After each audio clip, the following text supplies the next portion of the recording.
मैं इंतज़ार कर रही हूँ कि 1-2 लोग जुड़ जाएँ, मुझे लाइव दिख जाएँ, फिर मैं स्टार्ट करूँ।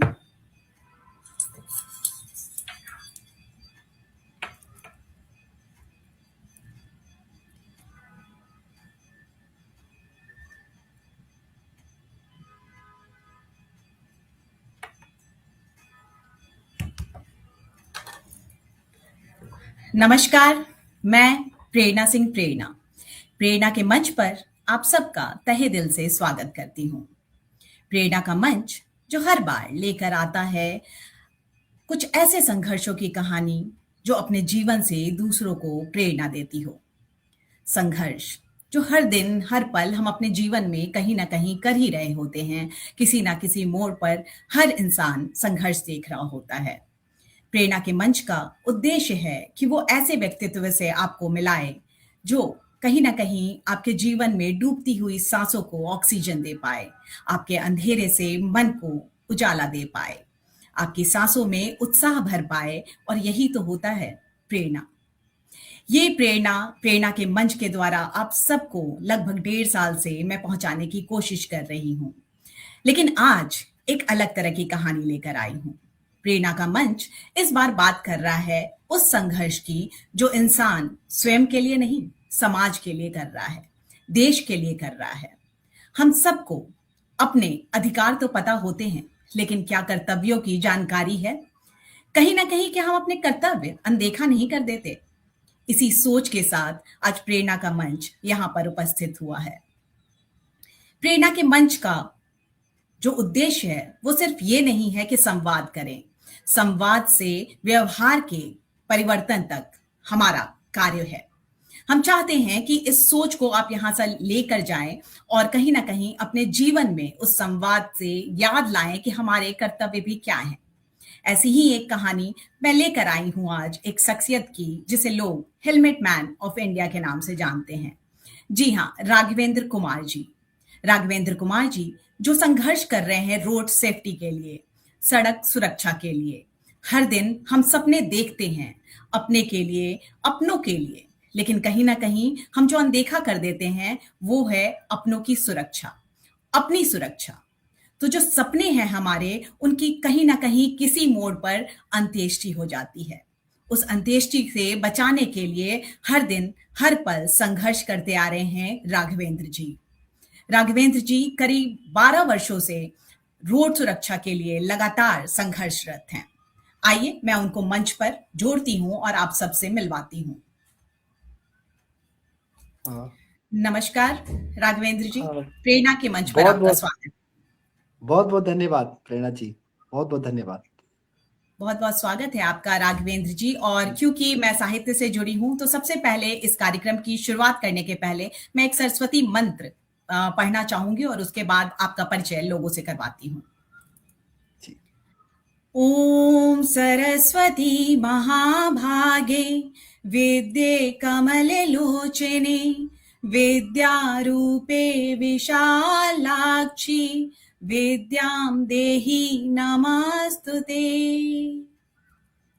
मुझे ऐसा लगता है कि हर पल हर समय जीवन में कहीं ना कहीं ईश का आशीर्वाद रहेगा तो हमारी सोच भी जो है वो बहुत अच्छी रहेगी। और पहले मैं बता दूं आपको कि काफी लोग हमसे जुड़ गए हैं। स्मिता जी, पंकज जी, पीके तिवारी जी, आप सबका तहे दिल से स्वागत करती हूँ। अंजुला मैम बहुत बहुत शुक्रिया आपका जुड़ने के लिए। अनुपमा जी बहुत बहुत शुक्रिया, आप सबका स्वागत है। और मैं आप सबको बता दूं कि आज प्रेरणा का मंच एक अलग तरह की कहानी लेकर आया है। अधिकार की नहीं, कर्तव्यों की बात लेकर आया है। हमारे साथ हैं राघवेंद्र जी जो हेलमेट मैन ऑफ इंडिया के नाम से जाने पहचाने शख्सियत हैं। और एक संघर्ष जो वो रोड सेफ्टी के लिए कर रहे हैं करीबन 12 वर्षों से, जिसे हम हर दिन अनदेखा करते हुए रोड पे चलते हैं।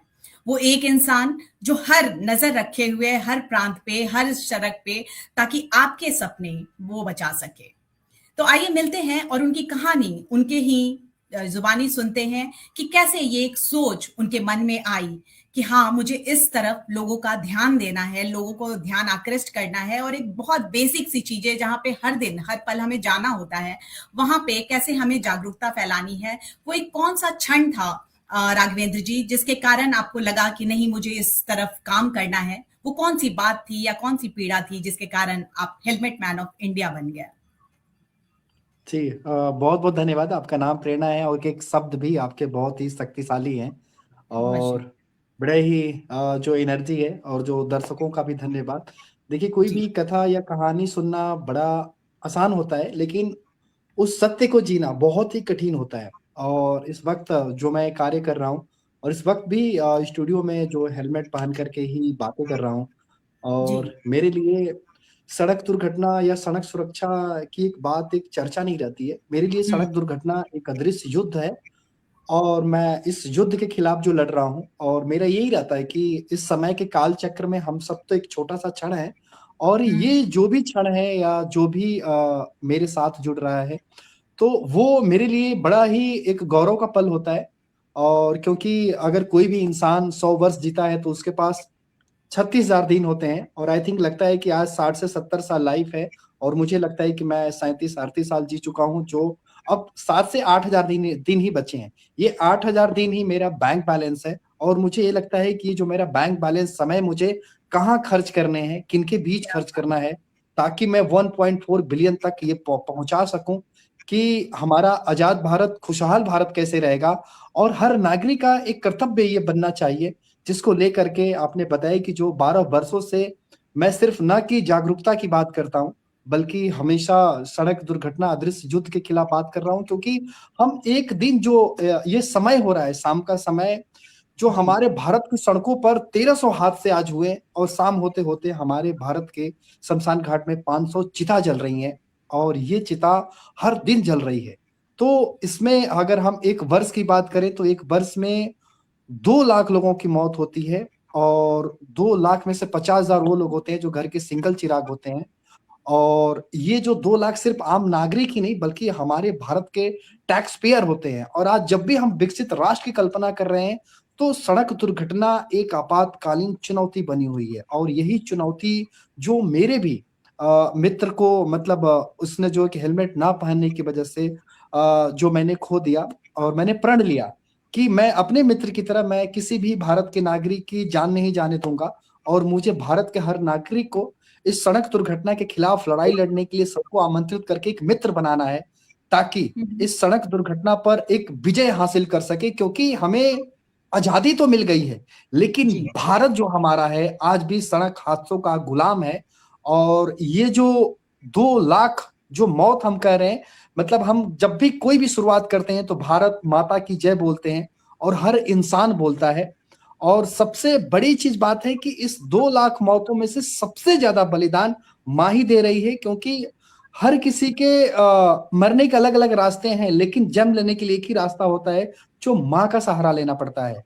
और आज जो मैंने एक माँ को वचन दिया है, और यही मेरी रहती है कि मैं भारत के हर माँ तक ये पहुँचा सकूँ कि जिस प्रकार वो अपने बच्चे के शिक्षा के लिए भाग रही हैं, उन सपनों के पीछे भाग रही हैं, अपने परिवार के लिए संघर्ष कर रही हैं, कम से कम उनको ये एहसास हो जाए कि घर से अगर कोई हमारा परिवार अगर बाहर सड़क पर कदम रख रहा है, तो उस कदम बल्कि एक सामान्य नहीं, एक मंजिल नहीं, बल्कि हम्म। एक अदृश्य युद्ध के बीच मैदान में रख रहा है। क्योंकि भरोसा नहीं है कि आज 500 जो परिवार है हैप्पी है, कल वो हैप्पी रहेगा, लेकिन ये हादसे हो रहे हैं। सो इस संदेश को हर परिवार तक पहुँचाना है, और यही मैं 12 वर्षों से लड़ाई लड़ रहा हूँ। राघवेंद्र जी, पहले तो मैं आपकी इस बात की तारीफ करूं कि बहुत लोगों से मैं मिल रही हूँ प्रेरणा के मंच के थ्रू, जो हम भी बातें करते हैं, जो मैं मेरी भी एक कोशिश है कि हर महीने कुछ ऐसी कहानियां ले पाए। लेकिन जो लगन है आप में, कि ऐसा नहीं कि आपको उस वक्त जो चोट पहुंची अपने सड़क दुर्घटना में, जो आपका एक दोस्त मृत्यु को प्राप्त हुआ और आपने उनकी मां को वचन दिया, इस वचन को निभाने के लिए निरंतर प्रयासरत रहना, ये बहुत बड़ी बात है। जो जुनून मैंने आप में देखा है और निरंतर आप काम कर रहे हैं, मतलब मैंने पहले आपकी पूरी प्रोफाइल देखी या लोगों से जानकारी जो मुझे मिली, ये बहुत बड़ी बात है। क्योंकि हम बातें तो कर देते हैं, जो आप सही बात कह रहे हैं कि हम बातें कर देते हैं, मैं भी यहाँ बैठ के बात कर रही हूँ, लेकिन हर दिन वो प्रयास करना, वो इंसान जानता है कि वो संघर्ष क्या है, वो भी वो उसके अपने लिए नहीं है, वो पूरे समाज के लिए है। ये बहुत बड़ी बात है। पहले तो मैं इसके लिए आपको बहुत धन्यवाद देती हूँ कि आपने देश के लिए इतना कुछ किया, हम सब के लिए किया और लगातार कर रहे हैं। और एक बड़ी अच्छी बात आपने जो बोली कि हर माँ जो है इसके लिए कहीं ना कहीं एक माँ को ही चोट पहुंच रही है। और मुझे लगता है कि रोड के एक तरफ जिसको चोट पहुंच रही है वो माँ का बेटा है या बेटी है, जो भी है, वो दूसरे तरफ भी जो रोड के है वो भी किसी के बच्चे हैं जिनके कारण वो चोट पहुंच रही है। तो मुझे लगता है कि जिम्मेदारी कहीं ना कहीं हम नारियों की, हम घर वाले लोगों की है कि हम इस बात को पहुंचाएं जो आप कोशिश कर रहे हैं। और मुझे बड़ी खुशी हो रही है बताते हुए कि हमारे साथ आज ज्यादातर माएँ ही जुड़ी हुई हैं। तो सब सुन अरे रहे वाह! हैं, शुभ्रा जी हैं, तरुणा पुंडीर जी हैं, मंजूषा पवार जी हैं, स्मिता जी हैं, अति आवश्यक एवं सराहनीय प्रयास बता रहे हैं मंजूषा जी, और सुनीता जी कह रही हैं। तो इस मंच के माध्यम से शुभ्रा जी कह रही हैं कि तुम भी प्रयास कर रही हो, और ललित जी आपका भी बेहद स्वागत करती हूँ। इससे क्या है कि हर घर में एक माँ सुन रही है। तो कल को मुझे लगता है कि ये प्रयास, हमारी भी जो एक छोटी सी कोशिश है कि कल को इस संवाद के बाद कहीं ना कहीं एक बच्चा जब जाएगा, साइकिल चलाने भी जाए, उसकी माँ के दिमाग में जरूर ये आएगा कि उधर की भी जिम्मेदारी मेरी है और इधर की भी जिम्मेदारी मेरी है। एक माँ को ऐसा ही होना चाहिए। तो एक बहुत जी, ही सराहनीय प्रयास कर रहे हैं आप। और राघवेंद्र जी, अच्छा एक बात बताएं, जैसे मैं प्रेरणा का मंच चला रही हूँ तो मुझे लोग, ऐसे भी लोग हैं जो शुरू शुरू में बोले ये क्या कर रही हो, ऑनलाइन बैठ के ये प्रेरणा की कहानियां सुनाते रहती हो, लोगों को लाते रहती हो, उससे क्या हो जाएगा।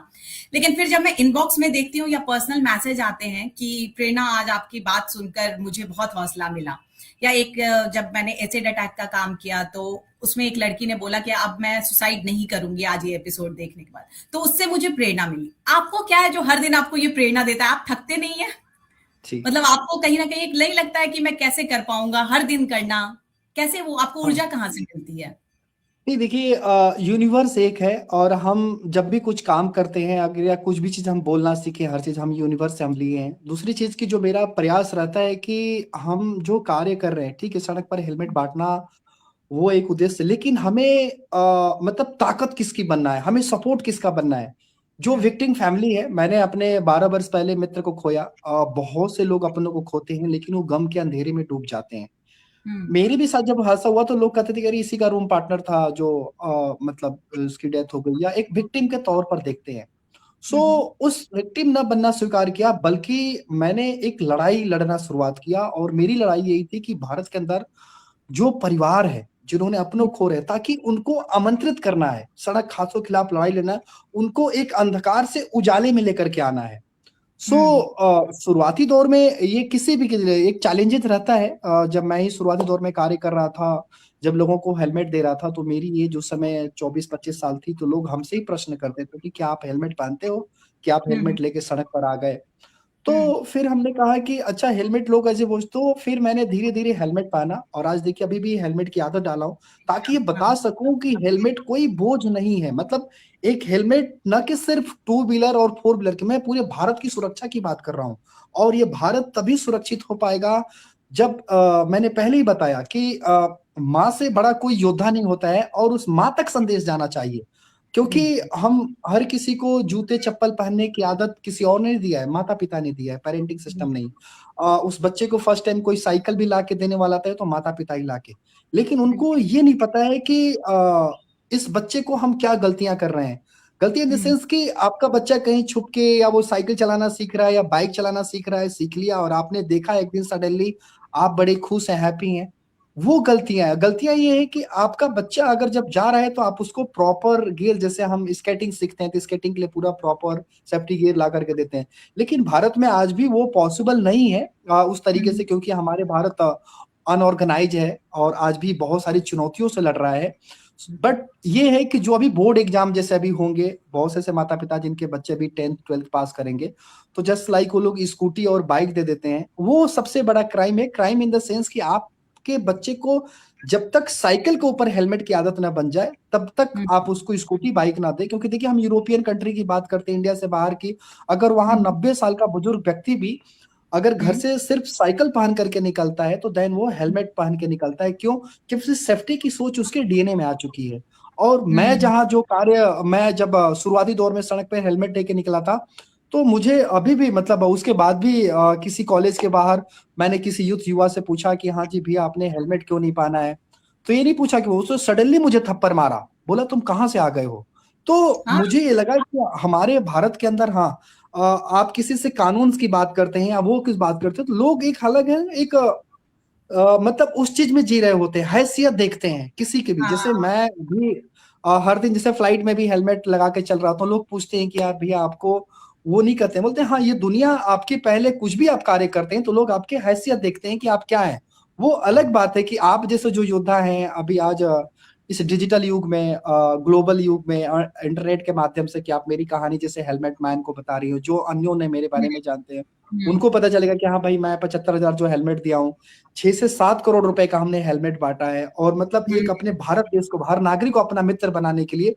तो मेरी हैसियत वैसे ही कि हर नागरिक को मैं अपना मित्र बनाने के लिए निकला हूँ। मैं जी। कभी ये नहीं सोचा कि सामने वाले कोई मेरा, मैं ऐसा पर्टिकुलर बंदा हूँ, मेरा कोई दुश्मन है ही नहीं। क्योंकि हम्म। हम भारत माँ बोलते हैं और मतलब माँ की जयकार लगाते हैं, तो हर इंसान जो युवा है, कोई भी है, वो हमारा भाई, वो अपना है वो। और वो हम अपना अपने को समझे। ही, जी, अपने को ही बिल्कुल। हम ना बचा पाएँ, तो कहने का पर्पस है कि फिर हम क्या इस धरती पर, हम क्यों आए इस जीवन में? सो वही मैं क्या अपने मित्र को जो बचाने में असफल रहा, और जो मेरा दोस्त भी था, वो माता-पिता का इकलौता चिराग था और 20 साल के मन्नतों के बाद हुआ था। और भारत का कोई तीर्थ स्थल नहीं था जहाँ अपने पुत्र की प्राप्ति के लिए उस माँ ने मतलब मन्नतें ना माँगी हो। हम्म, और 24 साल की उम्र में जब उस माँ को मतलब फ़ोन कॉल जाता है कि उनका हम्म, पुत्र घायल हो गया सड़क हादसे में, और आज भी हमारे भारत में 70% लोगों के पास एक्सीडेंटल बीमा तक नहीं होता है। यहाँ तक कि हम्म, फ़ोन भी टूट जाए, तो दूसरों से उधार माँगनी पड़ती है, लोग फ़ोन बनवाते हैं। लेकिन एक घर का कोई अपना घायल हो जाए, उसी माँ को जिसने अपने जो हर दिन में 10 बार फ़ोन किया करती थी, और उस अस्पताल की चौखट पर पहुँचने के लिए उसको 3 दिन का वक़्त लगता है। क्योंकि एक ₹10 की झोली में 20 लाख रुपए लेकर के पहुँचना, ताकि अपने पुत्र को वापस लेकर के आना, उनके लिए एक युद्ध के रूप में था उस मतलब अस्पताल की चौखट पर। और जहाँ जाति से ब्राह्मण थी, जो पूजा-पाठ करना था, वो उन्होंने अनुष्ठान किया। डॉक्टर से हम्म, बोला जितने भी पैसे की वो मतलब ज़रूरत हो, मैं वो देने के लिए तैयार हूँ। उनको उसी भगवान पे भी भरोसा था कि 20 साल बाद अगर पुत्र दिया है, तो यहाँ भी भगवान साथ देगा। हाँ, लेकिन देखिए। 8 से 9 दिन संघर्ष के बाद भी मतलब वो रिज़ल्ट जो उम्मीद थी वो नहीं हुआ। और हम्म, ये सोचिए कि जिस शहर में उन्होंने अपने बच्चे को सपने के लिए भेजा, उसी शहर के अंदर अपने पुत्र की जलती हुई कोई एक माँ चिता देख रही है। और जिस परिवार में हादसे होते हैं, वो परिवार जीवन भर के लिए गूंगा बन जाता है, और आज तक किसी गूंगे की इतिहास ना दुनिया ने सुनी, ना लोगों ने सुना। तो मेरा यही रहता है कि मैं कैसे मतलब वो 6 महीने बाद जब घर गया, तो वो माँ अपने पुत्र की तस्वीर लेकर के तकिए में सो रही है और सोच रही कि मैं एक क्या ऐसे 10 हेलमेट देती, मुझे किसी ने क्यों नहीं बताया? तो मुझे यही लगता है कि क्या मैं भारत के हर माँ तक अपना संदेश पहुँचाने में, जो एक मेरी जो समय सीमा है, जैसे बताया कि 6 से 7 हज़ार दिन बचे हैं, मैं कितना सफल हो पाऊँगा? और मुझे यही लगता है कि ईश्वर ने जो मुझे चुना है अपने कार्य के लिए, तो मेरी लड़ाई हम्म, यही रहती है कि मैं भारत के हर माँ तक या हर परिवार तक संदेश पहुँचाऊँ। इसलिए ना मुझे थकावट होती है, ना कोई कभी आज तक कभी लगता है कि मैं कहीं भी मतलब रुका हुआ हूँ, और जो मेरा मोटिवेशन डे बाय डे इसलिए आगे और भी बढ़ता रहता है, क्योंकि बहुत सारे मदर का आशीर्वाद भी मिल रहा होता है। बहुत ऐसे बिल्कुल। मदर जो अपने पुत्र को खोती, वो भी कहती हैं कि मेरा बेटा आज सपने में आया था, बोला था मम्मी आपने हेलमेट क्यों नहीं दिया? तो उनकी हाँ, आशीर्वाद, उस परिवार की जो दुआ होती है, वो मेरे लिए हर दिन एक मोटिवेशन होती है। और वही मोटिवेशन एक दीपक की तरह मेरे हृदय के अंदर हो या मेरे आँखों के सामने जल रहा होता है, कि ताकि ये जागरूकता की ज्वाला हर जगह बताऊँ, ताकि शमशान घाट में जलती हुई चिता को रोक पाऊँ। क्या बात है, क्या बात है। मतलब आपकी बात सुन के कहीं न कहीं मन जो है वो द्रवित भी हो रहा है उन माँओं के लिए, लेकिन वो जो आपको आशीर्वाद, जो आपको चेतना दे रहा है, साहस दे रहा है, उसकी मैं क्या कहूँ? सच में वो आप जो रोड पे उतर कर हर दिन कर रहे हैं, वो बहुत सराहनीय प्रयास है। इतने सारे लोगों की जान बचाना, उनको समझाना, और बिना किसी इसके, बिना किसी लाभ के कि इसमें आपके क्या लाभ हो रहे हैं। यही अगर हर इंसान इस चेतना में जीने लगे कि देश के लिए भी हमारा कुछ कर्तव्य है, वहां पे आर्मी ऑफिसर्स और अगर सेना हमारी खड़ी है, तो वो ये नहीं सोच रही कि किस नागरिक को बचाना है, सबको बचाना है। वैसे ही हम सब की जिम्मेदारी, अगर हम सब एक दूसरे को अपना मान के उठा लें, तो कहीं ना कहीं ये सिचुएशन हट जाएगी और हमें जस्टिस फॉर कबीर जैसे केसेस का वेट नहीं करना पड़ेगा। आज तरुणा जी ने कहा, अभी तरुणा पुंडेर जी ने, कि एक केस बहुत ज्यादा भी जस्टिस जस्टिस फॉर कबीर का चल रहा है, 2016 में भी ऐसे केसेस, हर दिन ऐसे केसेस हो रहे हैं। ऐसी कोई केस ना आए कि हमें फिर से ऐसी कोई बात करनी पड़े, कहीं ना कहीं हमारे कारण कुछ ऐसी दुर्घटना ना हो। और काफी लोग जुड़ गए हैं। राघवेंद्र जी, मैं एक बार आपको बताना चाहूंगी, नलिनी जी कह रही हैं कि किसी भी सिस्टम से परेशान नहीं होना चाहिए, कि एक तरह से हमें परेशान कर रहा है, परंतु ये चिंतन जरूरी है कि ये सिस्टम किसी फायदे पहुंचाने के लिए लाया गया है या नहीं, मतलब सिस्टम की भी बात हो रही है। और शुभ्रा जी कह रही हैं कि बहुत बड़ी नैतिक शिक्षा दे रहे हैं आप। श्वेता श्रीवास्तव जी हैं जो जरूरी विषय सब बता रहे हैं कि ये बहुत ही जरूरी विषय है और माँ के लिए सबसे बड़ी क्षति है, सचिन परवाना जी कह रहे हैं। और ललित जी कह रहे हैं कि आप दोनों को बहुत बहुत साधुवाद, बहुत शुक्रिया ललित जी। और मैं चाहूंगी कि हम जो सब सुन रहे हैं, ये सुनते सुनते ये संवाद कहीं ना कहीं हमारे मन में घर करे, और अगले दिन जब जैसे राघवेंद्र जी करते हैं, अपने बच्चों का भी जन्मदिन मनाते हैं तो वो उनको हेलमेट पहना के मनाते हैं, कितना बड़ा संदेश देने के लिए कि कोशिश कर रहे हैं वो, कि उनके घर से संदेश ये हमेशा हमेशा ही जाता है। मैं जितने इनके वीडियोस देखी, मैं इनकी फैन बनती चली गई। मतलब जन्मदिन पे भी ये कोशिश करते हैं कि बच्चे आजकल मतलब हेलमेट पहन के केक काट रहे हैं ताकि लोगों तक ये बात पहुंचे। बहुत बड़ी बात है ये। जी, एक्चुअली ये होता है ना कि कोई भी पेरेंट्स ये सोचता है कि मेरा बेटा एक अच्छे स्कूल में पढ़ रहा है तो वैसा ही भारत होगा, या हम जो अपने बच्चों को ज्ञान दे रहे होते हैं, सो लगता है कि ऐसा ही सभी बच्चों के अंदर ज्ञान होगा। लेकिन उनको ये नहीं पता होता है कि हम 80 साल बाद भी हमारे भारत में 40% लोग शिक्षा से वंचित हैं।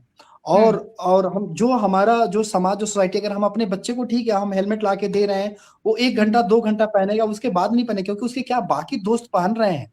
सो ये सोचने का विषय, तो जो इसीलिए मैंने अपने बेटे के ही जन्मदिन पे जब केक काटा, जो तो रिटर्न गिफ्ट्स में हेलमेट दिया, ताकि उसके और हेलमेट भी इर्द दिया गिर्द आपने, जो है। मतलब कमाल कर दिया। राइट। मैंने देखा आपके हाँ वीडियोस और बड़ा अच्छा लगा। जी। अच्छा राघवेंद्र जी, बहुत इंपॉर्टेंट सवाल है जो शायद मैंने आपके परिचय में ये बताया ही नहीं, कि आप क्या करते हैं। नलिनी जी पूछ रही हैं कि आप अपने जीवन यापन के लिए, क्योंकि सबको ये कहीं ना कहीं मैसेज ना चला जाए कि आप सिर्फ हेलमेट ही बांट रहे हो, रोड पे ही हैं आप खुद अपना परिचय दे दें, आप क्या करते हैं।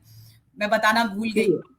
बिल्कुल, मेरा नाम राघवेंद्र कुमार है, लेकिन हेलमेट मैन ऑफ इंडिया से लोग जानते हैं। और बाकी मेरे लिए यही है, युद्ध हर दिन लड़ना होता है हर जगह। मैं इंडियन आर्मी के साथ अलग अलग इंस्टीट्यूशन के साथ कार्य कर रहा होता हूँ। और जो मैं शुरुआती दौर में ग्रेटर नोएडा में मैं जब पढ़ने के लिए आया हुआ था, तो जो मेरा मित्र बना था, और फाइनल ईयर के दौरान एक्सीडेंट्स होने के बाद जो जॉब कर रहा था, 2016 में हमने नौकरी छोड़ी। और जो हेलमेट बांटने का मिशन ये मेरा था और ये लड़ाई मेरी थी। मैंने कभी सिस्टम को या किसी को ब्लेम नहीं किया कि हाँ उनकी वजह से या वो चीज़ है। मुझे लगा कि हमें समाधान के लिए लड़ना है, हमें समाधान लेकिन ढूँढना है राघवेंद्र जी, भारत आप के अंदर। अपने मतलब आप करते भी, आप लॉयर भी हैं, एक बताएं आप जनता मैं को बस क्या उसी पर आ रहा हूँ। सो हाँ। 2016 में हमने नौकरी छोड़ी, और उसके बाद फिर मतलब ये था कि हेलमेट बांटने की वजह में सब कुछ था, हमने घर भी बेच दिया। ठीक है, 2018 में ये सारी चीज़ करके, ये लड़ाई लड़ती-लड़ती हमने ये देखा कि देखते हैं भगवान कहाँ से कहाँ तक क्या लेकर के, मतलब डेस्टिनी जो लिखे हैं। क्योंकि जो मित्र खोने के बाद तो मैंने जो मेरी बैकग्राउंड जो रही है एजुकेशंस के बाद, जो जॉब वो मैंने छोड़ करके अभी जो जानना चाह रहे हैं मेरे लिए, बस हर दिन 365 दिन मैं सड़क सुरक्षा जागरूकता की लड़ाई लड़ रहा होता हूँ। और जैसे कि अभी जो कहीं लेक्चर-वेक्चर लेने जाता हूँ, देखिए हेलमेट मैन का मतलब हेलमेट फ्री में देते हैं, लेकिन समय मैं अपना हर दिन फ्री में नहीं देता हूँ। अभी जो मोर देन कंपनी होती हैं या वो चीज़ होती हैं, उस समय की कीमत होती है। सो अभी जो जैसे इंडियन आर्मी के बीच जाता हूँ या कहीं भी जाता हूँ, तो लेक्चर के हमारे वो पैसे जो मिल जाते हैं, सो वही एक नया, सो उसी से मैं हेलमेट बाँट रहा होता हूँ। और खेती भी करता हूँ, गाँव से हूँ जुड़ा हुआ आज भी जहाँ, और वो समय जब भी आता है, क्योंकि 2 ही फसल होती है, धान और गेहूँ। सो जब भी हाँ। समय होता है तो जाके खेती भी करता हूँ, जो फसल्स के भी पैसे आते हैं, उसको भी लेकर के मैं हेलमेट ही बाँटता रहता हूँ। तो मेरा यही रहता है कि जो मैंने शुरुआती दौर में ही बताया कि जो 7 से 8 हज़ार दिन बचे हैं, मुझे 1.4 बिलियन नागरिक तक पहुँचना है, और मेरा ये मिशन है। और ये जो लड़ाई है, सो मेरा बस यही मिशन है कि मैं भारत के हर नागरिक को अपना मित्र बना सकूँ, और जितना हो सके सड़क दुर्घटना के खिलाफ इस मृत्यु, इस मौत के आंकड़े को कम कर सकूँ। बस यही मेरा प्रयास रहता है। बिल्कुल। राकेश जी कह रहे हैं sir, for giving guideline door to door. It's a responsibility for each and every person, if driving bike or bicycle, should wear helmet. Keep going, sir. और रूही जी कह रही हैं अमेजिंग, काफी अच्छे लोग जुड़े हुए हैं हमसे। राकेश जी तो खैर मेरे पति ही हैं, लेकिन काफी अच्छे लोग हमसे जुड़े हुए हैं, और जो जिनका संदेश बहुत दूर दूर तक जाने वाला है, इसकी खुशी है मुझे। और साथ ही मैं आपको ये आपसे पूछना चाहती हूँ कि ये जो 4 वर्षों से ऊपर के बच्चों का आपने हेलमेट के लिए कानून लाने में जो मदद की, ये क्यों आपको ऐसा लगा कि 4 वर्ष के ऊपर के बच्चों को हेलमेट पहनना ही चाहिए, और किस तरह का संघर्ष रहा इस कानून को लाने में? एक्चुअली मैं जो स्कूलों के बाहर देख रहा था, जितने भी पेरेंट्स जा रहे थे वो अपने बच्चे को मतलब स्कूल शिक्षा तो देना चाह रहे थे, लेकिन वो खुद भी बिना हेलमेट के लिए जा रहे हैं, और सबसे बड़ी तो वो बच्चे भी हेलमेट। और दूसरी चीज की मैंने ये देखा कि 24 साल की उम्र में जो मेरे दोस्त के पिता हैं, अपने बच्चे को मतलब जहाँ एक शादी करके जो सपने लेकर के वो चाहे थे, जो बुढ़ापे का लाठी का सहारा बनना था, लेकिन वो पिता शमशान घाट में चिता जलाने के लिए लेकर के जा रहे हैं, कारण एक हेलमेट का ना होना। सेम जो बच्चों को मैंने मासूमियत देखा स्कूल के बाहर, जैसे आर्मी एरिया में भी या कहीं भी, पिता ने हेलमेट पहना हुआ है, वर्दी भी पहनी हुई है, देश की शपथ भी ली हुई है, लेकिन जो पीछे बैठा हुआ जो मासूम बच्चा है, उसको क्या पता, वो तो बस दुनिया से प्यार करना जानता है, लेकिन उसको नहीं पता, उसको विश्वास है कि मेरे पिता अच्छे हैं, मेरी मम्मी अच्छी हैं, और जी वो लोग मार्ग देंगे, उस मार्ग पे मैं चलने के लायक हूँ।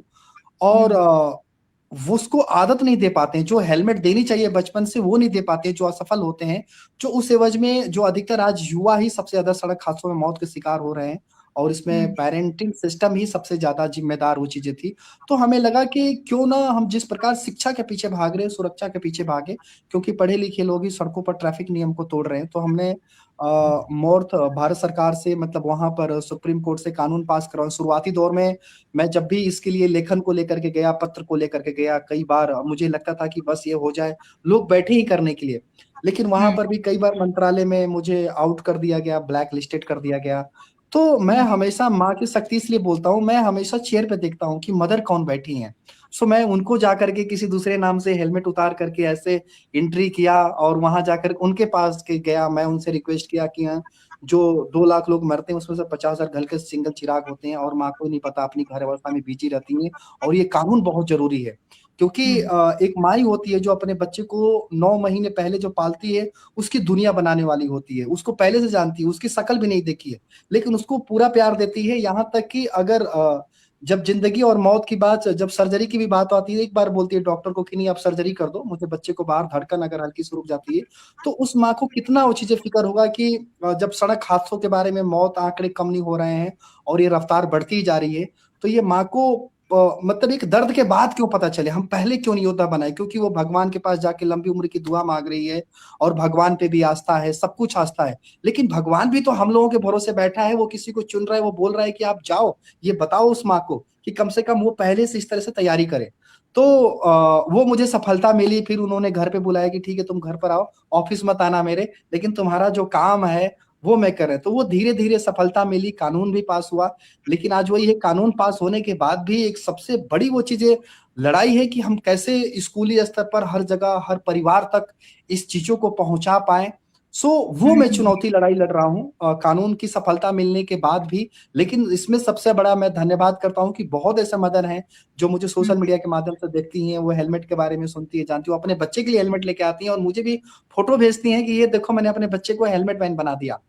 सो इसलिए मुझे आज जब भी हम विकसित राष्ट्र की कल्पना कर रहे हैं, 2047 में भारत को विकसित राष्ट्र बनाना चाह रहे हैं, तो हम चाह रहे हैं कि 2047 में हम रहे ना रहे, लेकिन आज के जो बच्चे हैं अगर ये बचपन से हेलमेट की आदत, ये जब भारत को नेतृत्व करेंगे तो आई थिंक इस तरह की समस्या नहीं रहेगी। और आज हमारे भारत की महामहिम द्रौपदी मुर्मू जी हैं, उनको देखिए, वो भी एक माँ है, लेकिन वो भी अपने पुत्र को बचाने में असफल रही, क्योंकि एक हेलमेट देने में असफल रही। आज उनका आज पुत्र नहीं है, पति की भी रोड एक्सीडेंट में हादसे हुई। तो वो मतलब आज भारत की माँ, आज वो कितनी खुश होती माँ जब उनको पुत्र इस दुनिया में होता। सो यही मैं चाहता हूँ कि माँ जो भी अपनी खुशी देख रही है, सपने देख रही है, अपने पुत्र के साथ, अपने हर परिवार के साथ बांटे, लेकिन सड़क दुर्घटना के खिलाफ एक योद्धा बने, ताकि इस तरीके से सड़कों पर रक्त के निशान न दिखाई दे। क्या बहुत अच्छी बात बोली है आपने, और जो मुद्दा उठाया है उसमें कहाँ किसको सबसे ज्यादा ध्यान देने की जरूरत है वो भी आपने बताया, मातृशक्ति। मैं राहुल जी के बात आपको बताना चाहूंगी कि people don't have time today to manage their own issues and here you are helping and caring about other peoples life. Sir, you are an inspiration for all of us. और ये बात बिल्कुल सही मैं कहूंगी, और राहुल जी या जो भी यहाँ पे जुड़े हुए हैं उन सबको मैं ये भी कहना चाहूंगी कि यही योद्धा तो हमें भी बनना है। प्रेरणा के मंच का उद्देश्य यही है कि हम सब कोई एक कार्य तो कर सकते हैं, कम से कम रोड सेफ्टी के लिए ही अपने घर पे तो ध्यान दे सकते हैं, या अपनों का तो ध्यान दे सकते हैं। या जिंदगी कितनी संघर्षपूर्ण रही होगी खुद राघवेंद्र जी की भी, लेकिन देश के लिए सोचना, औरों के लिए सोचना, क्यों नहीं हम सब भी ये कार्य कर सकते हैं। राघवेंद्र जी सच में इंस्पिरेशन है। और राघवेंद्र जी, क्या आपको पता है कि आपसे बहुत सारे लोग इंस्पायर होके हेलमेट मैन ऑफ इंडिया बने हैं? मतलब वो भी हेलमेट हाँ लगाते ये हैं और हेलमेट बांट हाँ रहे हाँ हैं। एग्जैक्टली, बहुत सारे कितने जो शारीरिक रूप से विकलांग भी हैं वो हो, या बहुत ऐसे, ये मुझे बड़ा अच्छा लगता है। यहाँ तक कि एक ट्रक हाँ, वाला भी है जो महीने के मूंछों पे 2,000 रुपये खर्च किया करते थे।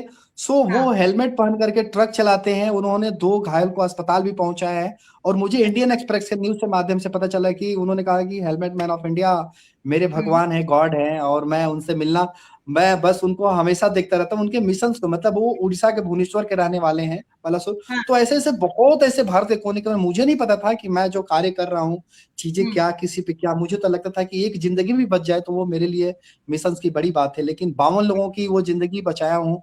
जो हाँ, लोग अपने भगवान के बीच में, वो खुद ही मुझे तस्वीर शेयर करते हैं कि सर देखिए, भगवान के बीच में एक आपकी भी तस्वीर लगी हुई है, क्योंकि आपके ही वजह से हम जीवित हैं। सो क्या उनका एक प्रेम होता है, एक स्वभाव होता है, मिलना या वो चीजें करना। तो ये मेरे लिए, यही तो मेरे लिए ताकत है, जो एक हम्म, एनर्जी बनती है कि नहीं, मैं जो रास्ता चुना हूँ। कठिनाइयां थी शुरुआती दौर में, बहुत ऐसे थे, बहुत लोग हंसते थे हेलमेट लगा करके। मैंने बताया ना कि हेलमेट लगा कहीं भी जाना किसी कार्यक्रम में, तो लोग हैसियत, लोग हाथ तक भी नहीं मिलाते हैं कि अरे ये हेलमेट पहन के, ये मेरे हैसियत के नहीं। क्योंकि लोग फोर व्हीलर, क्योंकि आज जहाँ लोग उस रफ्तार में कई गाड़ियां खरीदने पर उस पर बिलीव करते हैं, उनको नहीं पता होता है कि मैं तो कोई टू व्हीलर चलाता नहीं, मैं फोर व्हीलर चलाता हूँ। उस कार के पीछे भी मेरा संदेश रहता है कि यमराज ने भेजा है बचाने के लिए, ऊपर जगह नहीं है जाने के लिए, हेलमेट और सीट बेल्ट का प्रयोग करें। सो यमराज ने भेजा है बचाने के लिए, ऊपर जगह नहीं है जाने के लिए। वाह! जी, हेलमेट और सीट बहुत बेल्ट, क्योंकि कोई 50 लाख की गाड़ी लेकर के अगर सड़क पे निकल रहा है, उसको सीट बेल्ट के लिए अगर हम यूं टोके तो शायद वो गाली के, या आप समझ सकती हैं, हिंदुस्तान में लोग हाँ, अच्छे नहीं बिल्कुल, कहेंगे, मैंने रोड पे किस देखा तरीके है से ये। बात करेंगे। बिल्कुल, लेकिन जब वो बिल्कुल। मुझे देखते हैं कि मैं कार में हेलमेट पहन के बैठा हूं और मैं इशारा कर रहा हूं उनको सीट बेल्ट के लिए, तो वो मुस्कुरा के लगा लेते हैं। तो यही हमारा भारत है। मतलब वो सोचता है ना कि आप वो चीजें नीचो, चलो ठीक है अब मैं लगा लूंगा। तो वैसे ही धीरे धीरे प्रयास भारत के अंदर, बहुत लोग हेलमेट मैन बन करके वो चीजें, मेरे मिशन को आगे बढ़ा रहे हैं। तो यही मेरी उपलब्धि है, और मैं खुद यही चाहता हूँ कि भारत का हर नागरिक चलिए, अपने आपको एक भारत की आपकी सड़कों को उपलब्धि से मैं मिलवाना चाहूंगी राघवेंद्र जी। आपकी ही एक उपलब्धि से आपको मिलवाना चाहूंगी। पहले मैं आपको बताना चाहूंगी कि रागिनी जी कह रही हैं कि वो अपने बच्चों को हेलमेट पहनाती हैं, और ऐसी माएं जब क्या जुड़ी बात हैं और ये है। संदेश सबको दे रही हैं कि सब, इनके भी छोटे बच्चे हैं, और सब अगर अपने बच्चे को हेलमेट पहना रहे हैं तो कहीं ना कहीं आपका उद्देश्य सफल हो रहा है। और आइए एक किसी आपके जूनियर हेलमेट मैन से आपको मिलवाती हूँ, junior helmet man of India भगवान सिंह जी। और मैं अरे बताऊं वाह। आपको, कई लोगों ने मुझसे हाँ, कांटेक्ट किया कि हम उनको देख के ये कार्य कर रहे हैं, लेकिन मुझे लगा कि आपको इनसे मिलवाऊं, क्योंकि आपने शायद इनको हेलमेट गिफ्ट भी किया हुआ है। जी जी जी जी। ये बताएं आप गुरुदेव जी को जय तो भगवान सिंह जी को, बुंदेल। अरे सर आप कहाँ से हैं भगवान सिंह जी? आप कहाँ बताए थे आप? बुंदेलखंड से? कहाँ से बताए थे आप? बुलंदशहर। पहले तो मैं बुलंदशहर। अपने आदरणीय गुरु जी को सादर प्रणाम करना चाहता हूं, और आपको मेरा सादर प्रणाम, जो मैं अपने आदर्श गुरु जी को इस आपके मंच से, प्रेरणा के मंच से मैं देख पा रहा हूं। और अपने आदरणीय गुरु जी के काफी दिनों बाद मेरे दर्शन हो रहे हैं, तो उनको बड़ा मुझे खुशी महसूस हो रही है कि जो गुरु जी को मैं देख पा रहा हूं आपके माध्यम से। मेरा नाम जय भगवान सिंह है, और आदरणीय गुरुजी ने ही मुझे नाम दिया है junior helmet man of India. मैं इसलिए मुझे जनपद लगा कि मैं बुलंदशहर। इनको यहाँ पे बुलाऊं और आपको मिलवाऊं इनसे ऑनलाइन भी, क्योंकि ये भी आपकी तरह ही मुझे जब कॉल किए तो हेलमेट पहने हुए थे और बताए कि आपको हेलमेट इन्होंने गिफ्ट किया। दिव्यांग होते हुए भी जय भगवान सिंह जी की ये कोशिश है कि दूसरे इस दुर्घटना में ना फंसे, और दूसरे मतलब लोग अपनी ही कमियों पे तरस खाते रहते हैं कि मैं क्या कर पाऊंगा, और ऐसे कमी में रहते हुए भी उन्होंने बहुत सराहनीय कोशिश की है। पिछले 8 वर्षों से वो आपकी तरह हेलमेट बांट रहे हैं। और एक और बहुत अच्छी बात जो मुझे इनसे पता चली कि इन्होंने ऑर्गन भी अपने डोनेट कर रखे हैं, क्योंकि इन्होंने मुझे बताया कि जब मैं अपने शरीर से अगर कुछ अभी जीते हुए नहीं कर सकता तो कम से कम मरने के बाद तो उस शरीर का कुछ काम आए। कितनी बड़ी बात है ये छोटी छोटी कोशिशें जो हमें सीखनी चाहिए। सबसे बड़ी बात है कि हस्बैंड वाइफ ये दोनों लोग मतलब इस मिशन के हिस्सा हैं, और इनका नाम ही भगवान जी है। और आप सोचिए, लोग भगवान को तलाशते हैं और सारा हर चीजें, और भले इन्होंने कभी ये नहीं सोचा कि मैं शायद पैर से अगर मैं उसमें हूँ, अनफिट हूँ, या कभी मेरे लिए ये समस्या बने, ये चुनौती बने। ये कहीं भी ब्लड देने के लिए पहुंच जाते हैं किसी को भी, और इन्होंने कई बार ब्लड भी दिए। सो ये खुद कहते हैं कि भाई सड़कों पर रक्त के निशान न दिखाई, बल्कि वो रक्त एक दूसरे के काम आए। ये तभी आएगा जब हम नियमों को अपने देश के प्रति वो चीजें पालन कर पाएंगे। और इनमें ये होता है ना कि मोटिवेशन कहाँ से मिलती है, तो इनके मोटिवेशन से इनकी पत्नी का भी साथ होना, उनको भी रक्तदान करना, सोचिए विदा, ये बहुत बड़ी बात है। मैं तो इनको खुद सैल्यूट करता हूँ। ये बाबा धाम भी जाते हैं या कहीं भी जाएंगे, उसमें कांवड़ यात्रा में भी तो हेलमेट पहन के ही चले जाते हैं ये। वही मैंने देखा, साइकिल के ऊपर ही आपको इतना फॉलो कर रहे हैं, जैसे आप एरोप्लेन में भी चले गए हेलमेट पहन के, हर जगह आप हेलमेट पहने रहते हैं, वैसे ही ये इतना फॉलो करते हैं आपको, तो कितनी बड़ी बात है। आपके बहुत सारे फॉलोअर मुझे मिले हैं जो इस तरीके से कर रहे हैं, लेकिन भगवान सिंह जी मुझे थोड़े स्पेशल लगे कि दिव्यांग होते हुए भी इन्होंने इतना महत्वपूर्ण काम। बिल्कुल बिल्कुल, इनके लिए सैल्यूट। ये मेरे दिल के सबसे ज्यादा करीब रहते हैं भगवान जी। और बताए भगवान सिंह जी, आपको मतलब इस चीज में, सर को तो देख के आपको मतलब हुआ ही, लेकिन आपको क्या स्ट्रगल फेस करना पड़ा इस चीज में? आपको परेशानियों से जूझना पड़ा ये काम करते हुए? देखिए मैम, पहले नंबर तो मैं बताना चाहूंगा कि लोगों को बहुत कुछ सहना पड़ता है, और गुरुजी के माध्यम से भी मैंने एक बार बताया था, जब मैं गुरुजी से मिला था अपने बुलंदशहर में, तो गुरुजी ने भी मेरे से यही बात पूछी थी कि कितना आपको सुनना सहना पड़ता है। मैंने कि बहुत सर, बहुत कुछ सहना पड़ता है। अगर जैसे कि हम 4 व्हीलर की बात करें, अगर हम 4 व्हीलर में अगर हेलमेट लगा के जाते हैं, तो कई बार तो मुझे लोग वो बेवकूफ़ी समझ लेते हैं, पागल तरीका का, यानी कि ये पागल हो गया है 4 व्हीलर में हेलमेट लगा के चल रहा है। तो जब अगर मेरे से कई बार पुलिस डिपार्टमेंट के अधिकारी लोगों ने भी कई बार मेरे से पूछा, और कई नॉर्मल लोगों ने भी, मीडिया कर्मियों ने, कई लोगों ने मेरे से पूछा कि आप कहाँ से प्रेरणा लेकर के किस तरीका से अपना इसको अभियान को आगे बढ़ा रहे हैं। तो मैं अपने आदर्श गुरुजी का बड़े गर्व से नाम लेता हूँ कि मेरे आदरणीय गुरुजी राघवेंद्र जी से मैं अपने प्रेरणा लेकर के, और उन्होंने ही मुझे हेलमेट भेंट किया है सेम अपने जैसा, और उन्हीं से मैं अपना इस मिशन को आगे बढ़ा रहा हूँ। और बहुत कुछ सहने को, सीखने को मिलता है मैम। और कई बार तो लोग अपशब्दों का भी प्रयोग कर देते हैं, क्योंकि मैं पैर से दिव्यांग हूँ। एक बार की बात करूं मैं कि एक बार सीएनजी में अपनी गाड़ी में भरवा रहा था, 4 व्हीलर गाड़ी थे, तो ये लगा लो एक ऑटो रिक्शा चालक मेरे को पैर के दिव्यांगता के माध्यम से मुझे अपशब्दों कह गया वो। फिर मैं गाड़ी से उतर के गया, मैंने उनसे कहा, आपने जो कहा है मेरे लिए धन्यवाद, थैंक यू, धन्यवाद, आपके लिए जगह मैंने दिल में दी है, क्यों आपने मुझसे इन बातों को कहा। बोले नहीं यार, मैंने ऐसा कुछ भी नहीं कहा। मैंने कहा यार, आपने कहा है, कोई बात नहीं है। तो उन्होंने ये कहा आप शब्दों के हिसाब से, जो मैं आपको नहीं कह सकता, कि एक दिव्यांग व्यक्ति, यानी उन्होंने बोला कि ये देखो, लोगों को तो जागरूक कर रही है, लेकिन ये पुलिस को ज्यादा जागरूक कर रहा है। लोग 2 पहिया वाहन पे हेलमेट नहीं लगाते हैं, तो सबसे ज्यादा ये पुलिस को जागरूक कर रहा है। हेलमेट का चालान तो ये कटवा रहा है व्यक्ति मेरे से।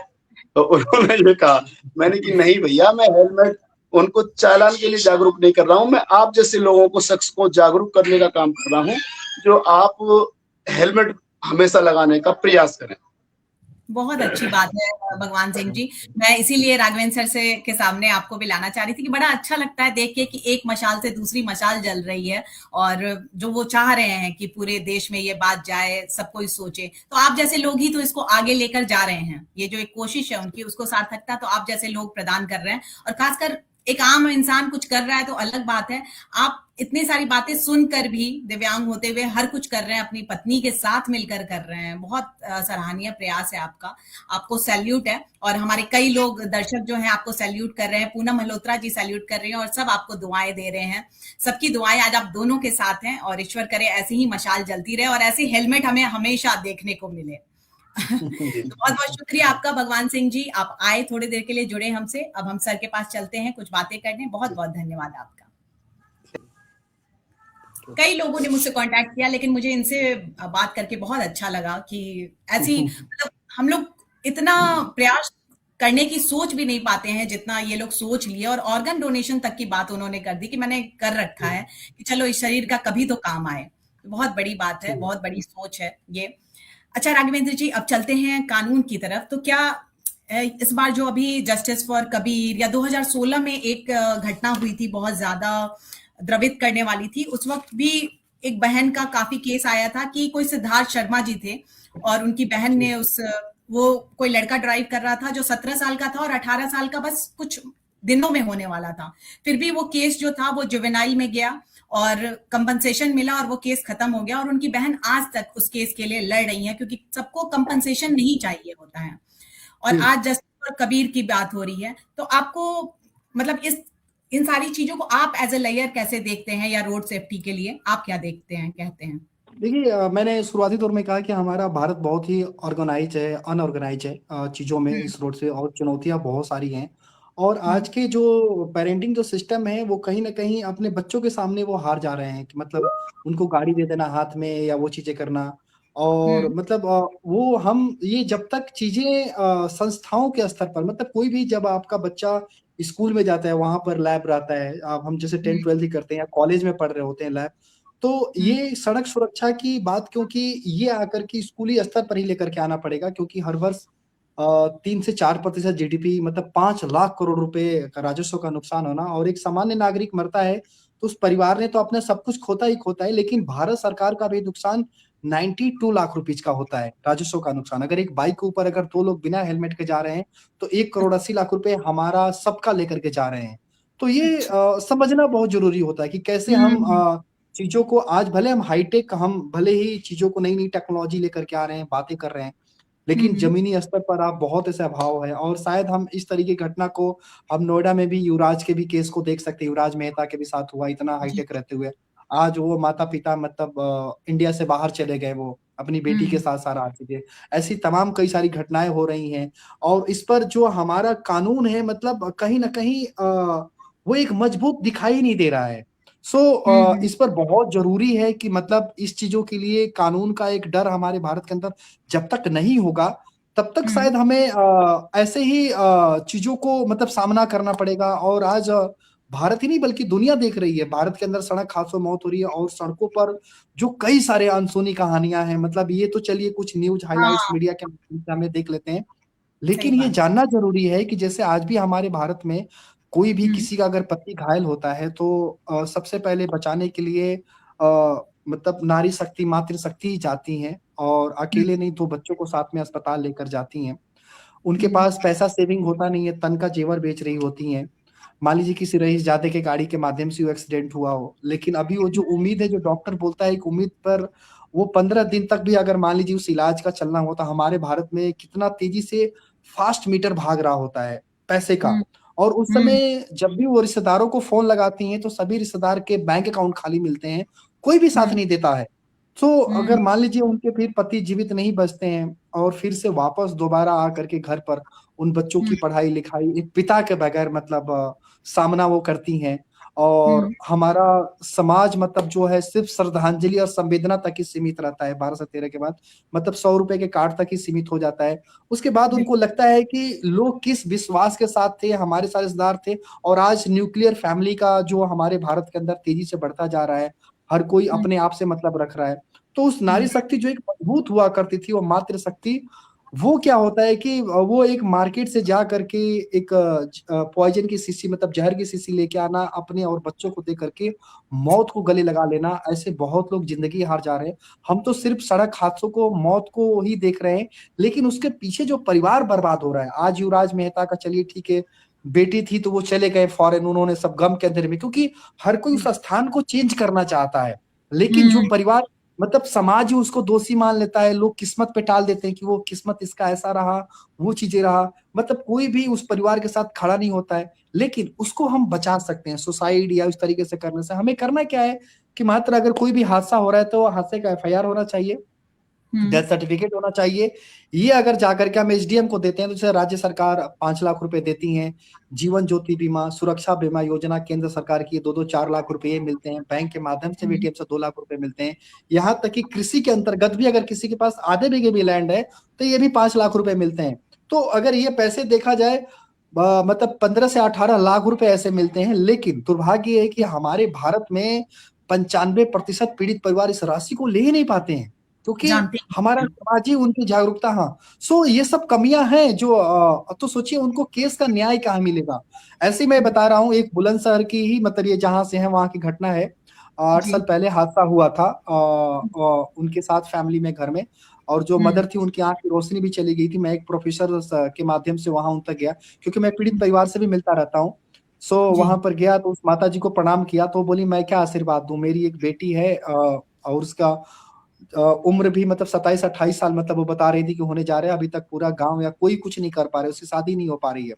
तो मैं जब वहां मिल रहा था तब तक उनकी बेटी भी आई, तो उसने बताया कि मतलब जो मेरे भाई का एक्सीडेंट 8 साल पहले 5 से 6 किलोमीटर दूरी पर एक एसबीआई क्लर्क थे वो कर्मचारी, उनके गाड़ी से हुआ था। और वो गाड़ी मतलब होने के बाद मतलब लोगों ने, गांव वालों ने गाड़ी उड़ी जला दिया था। सो ऐसे चीज बताया, तो हमें उसी रास्ते से जाना था आगे ही। सो फिर हम उधर मतलब निकल लिए उनके घर पे ही, मतलब जिनके साथ हादसा हुआ था आगे, हम वहां से उनको प्रणाम वणाम करके सो हम जब गए उनसे मिले तो उनको मैंने बताया, वो मुझे जानते थे, न्यूज के मीडिया के माध्यम से बोलते हैं हाँ मैं आपको देखा रखा हूँ, ये तो बड़ा अच्छा हुआ, आप कैसे आना हुआ आपका। तो हमने बताया कि ऐसे इधर से गुजर रहा था, हमारे साथ प्रोफेसर साहब भी हैं ये। सो उनको मैंने बताया कि सर एक हादसा आपके भी साथ हुआ है, सो कोई 7-8 साल पहले। तो बोले हाँ एक हुआ था, और रॉन्ग साइड से लड़का आया था जो बाइक से, वो मतलब हादसा हुआ था, वो भी हेलमेट नहीं पहना था। ये अच्छा है कि आप हेलमेट का करते रहते हैं। लेकिन उन्होंने सडनली ये भी कहा कि आज जब भी मेरे सामने कोई गाड़ी आती है सो मुझे हमेशा वो बार बार हादसा याद आता है। तो मैंने ही बताया कि जिसकी भाई की मृत्यु होती है उसकी सिस्टर इतनी बड़ी होगी, वो शादी के लिए मतलब इस तरीके से वो परिवार परेशान था, उनकी भी 2 बेटियां, वो सब कुछ थी। तो वो बोले कि क्या कर सकते हैं। वो गए, जब तक हम लोग चाय पिए अंदर से उन्होंने एक चेक मतलब लेकर के आए, वो 13 लाख रुपए का अमाउंट भर के। वो बोले राघवेंद्र जी मैं समझ गया जो आप आए हैं, वो बोले अगर ले जा करके आप उनको दीजिएगा तो ये मेरे लिए प्रायश्चित होगा, क्योंकि मैं उन हादसों को मैं खुद सोचता हूँ कि मैं करूँ तो क्या करूँ, और मैं नहीं जा सकता क्योंकि पूरा गांव मुझे दुश्मन मानता है, मेरी गाड़ी उड़ी जला देता है, आज भी लोग सब कुछ ऐसे मिलते हैं। सो मैंने कहा कि सर अगर ये शुभ काम अगर आप खुद उस मदर को चल करके दे देंगे, वो बोले कि शायद वो एक्सेप्ट करेंगे कि नहीं करेंगी, क्योंकि गांव ही दुश्मन मानता है, परिवार के लिए तो मैं हूँ ही दोषी। मैंने उनसे रिक्वेस्ट किया, वो आए, मतलब वो शाम तक वहां उन्होंने पहुंचे। पहुंचने के बाद उन्होंने उनको प्रणाम वणाम किया। लिटरली मानिए जब उन्होंने चेक दिया तो मदर के मतलब आंखों, उन्होंने खुद आशीर्वाद दिया, और उन्होंने कहा कि इस बात को न्यूज मीडिया में नहीं मतलब सब कुछ वो चीज करिएगा, ये मेरा अपना प्रायश्चित रहेगा कि मैं शायद अपने आप से वो चीज हो गया समाधान। तो कहने का पर्पस है कि हमारे भारत के अंदर जो हर वर्ष जो 5 लाख हादसे ऐसे हो रहे हैं, आपसी में 10 लाख दुश्मन, हम जो हम चाइना पाकिस्तान को दुश्मन मानते हैं हम भारत के अंदर ही कर ले रहे हैं। लेकिन इनमें से ऐसे कितने लोग हैं उन परिवारों को मिलाने का प्रयास करें। मैंने जैसे 100 से अधिक ऐसे विक्टिम जो फैमिली रही है उनको मिलवाने का प्रयास किया है, और इस तरीके से समस्या को हल करने के लिए। लेकिन ये बात सही है जिस आप केस की घटना की बात कर रही हैं, वो एक दूसरी की लापरवाही की वजह से हो जाता है, उस माँ की या उसके जीवन को कोई पूर्ति नहीं कर सकता है। लेकिन अब इस जे हादसे होते, इस हादसे से हमें सबक सीख लेकर के हर माँ को एक तरीके से तैयार होना पड़ेगा कि अगर वो इस माहौल में जी रही हैं तो मैं ऐसे उस परिवार को कोशिश करता हूँ कि वो एक सड़क हादसे के खिलाफ एक लड़ाई लड़े। महाभारत की बात बताता हूँ कि भाई अर्जुन जैसे पिता को देखिए, जब उन्होंने प्रण लिया, उन्होंने भी अपने पुत्र को खोया, लेकिन जब वो युद्ध लड़ रहे थे तो उन्होंने यही कहा कि आज कितने भी बड़े बड़े धुरंधर योद्धा मेरे सामने आ जाए, लेकिन आज मैं अपनी प्रतिज्ञा पूरा करके रहूंगा, क्योंकि सामना जो है एक अर्जुन जैसे योद्धा से नहीं, एक पिता से सामना है, और पिता अपना वो बदला लेना चाह रहा है। कहने का पर्पस ये है कि ये जो महाभारत या जो भी पहले ऐसे जो ये सब कुछ रहे हैं, ये बहुत ऐसे ताकत देती है। अगर इन सब चीजों को प्रति अगर हम थोड़ा सा विश्वास भरोसा रखें तो शायद ऐसे गम के अंधेरे में हम अपने भारत के देश के प्रगति के लिए अगर थोड़ा सा ही प्रयास करें, क्योंकि देखिए हम सब तो एक बॉडी है, जन्म लेना मृत्यु होना वो है, लेकिन ईश्वर भी चाहता है कि आपको जिस उद्देश्य के लिए भेजा हूं आप उस उद्देश्यों को पूरा करें। मैंने भी अपने मित्रों को खोने के बाद ऐसे कितने लोग आते हैं जो सड़क पे लड़ाई लड़ते हैं, तो मेरा हमेशा से प्रयास रहा है कि ठीक है ऐसे हादसा ये चीज हुए हैं, लेकिन हमें सिस्टम के खिलाफ या जो भी चीजें, बल्कि जागरूकता के लिए हमें लड़ाई लड़नी है। आखिर सिस्टम में अच्छा, एक कहाँ बात बताएं खामियां राघवेंद्र जी, जो उसे बात कर उजागर रहे करनी हैं है। सारे हमारे कमेंट सेक्शन में, सोहिनी जी और वाटिका नौरियाल जी कह रही हैं कि एक स्ट्रिक्ट लॉ की कहीं ना कहीं जरूरत है। तो क्या आपको कहीं ये जो केसेस हो रहे हैं और लोग जो जस्टिस फॉर कबीर या जस्टिस फॉर सिद्धार्थ कह रहे हैं, तो वो क्या कुछ लॉ की भी कमी आपको नजर आ रही है जहां पे स्ट्रिक्ट होना बहुत जरूरी है या कुछ लॉ में चेंजेस लाने की जरूरत कहीं ना कहीं है? ये अगर लॉ की आप बात करें तो आप किसी भी कोर्ट के बाहर चले जाइए, कितने वकील हैं जो कानून का पालन करते हैं, कितने ऐसे सरकारी, तो कानून की तो हर जगह धज्जियां उड़ाई जा रही है। और जो हमारे देश में जो लॉयर भी बनते हैं उन्हें भी जब मैं एड्रेसिंग करता हूं तो मैं ये बोलता हूं कि आप कॉर्पोरेट अपना प्रॉफिट मत देखो। मैं भी एक लॉयर था, लेकिन मैं चाह रहा था कि मुझे पता है कि मैं क्या न्याय दे पाऊंगा, वहां पर न्याय तो है ही नहीं। उस न्याय की आस में न जाने कितने मतलब वो चीजें, तो मुझे लगा कि जो मुझे न्याय करना है, हम क्यों ना अपने भारत को, ठीक है एक मर जाने या हादसे के बाद लोग तमाम तरह की बातें करेंगे, किसकी कमी है क्या है, हम एक हेलमेट लेकर के, मुझे लगा कि मैं न्याय से अच्छा मैं प्राण जीवन दान कर सकता हूँ। मैंने वो चीजें किया। अगर हर परिवार अगर ये सोच ले कि नहीं मुझे भारत के लिए कुछ करना है, देखिए कमियां निकालें तो बहुत सारी चीजें, भारत में बहुत सारी चुनौतियों से लड़ रहा है। आपने आर्मी की बात किया अभी कुछ देर पहले कि भाई देश की आप 26 नागरिक के जान की कीमत क्या होती है, वहां न्याय दिलाने के लिए उन परिवारों के लिए हमारी भारतीय सेना ने ऑपरेशन सिंदूर चलाया। उस ऑपरेशन सिंदूर की ताकत पूरी दुनिया ने देखा और भारत के 1.4 बिलियन ने देखा कि आज का हमारा भारत कितना शक्तिशाली है, कहीं भी ढुक करके कहीं भी मुंह तोड़ जवाब दे सकता है। लेकिन ये जो प्रश्न है कि हर दिन आर्मी भी देख रही है कि इतना बड़ा सरहद, मात्र 20 लाख जवान सुरक्षित कर रखे हैं और दुश्मनों की चाल पे नजर रखे हैं, किसी की अपनी इंसानों की जान की अपनी जान की बाजी लगा देते हैं। लेकिन वही दूसरा पक्ष भी देखिए कि हर दिन मतलब 500 लोगों की सड़क हादसों में चिता जल रही है और हमारा 1.4 बिलियन नागरिक इस सड़क हादसों के खिलाफ लड़ाई जागना ही नहीं चाह रहा है। हम किसको, एक एक इंडिविजुअल्स की बात करें या भारत जो ऑलरेडी इतनी बड़ी त्रासदी से गुजर रहा है।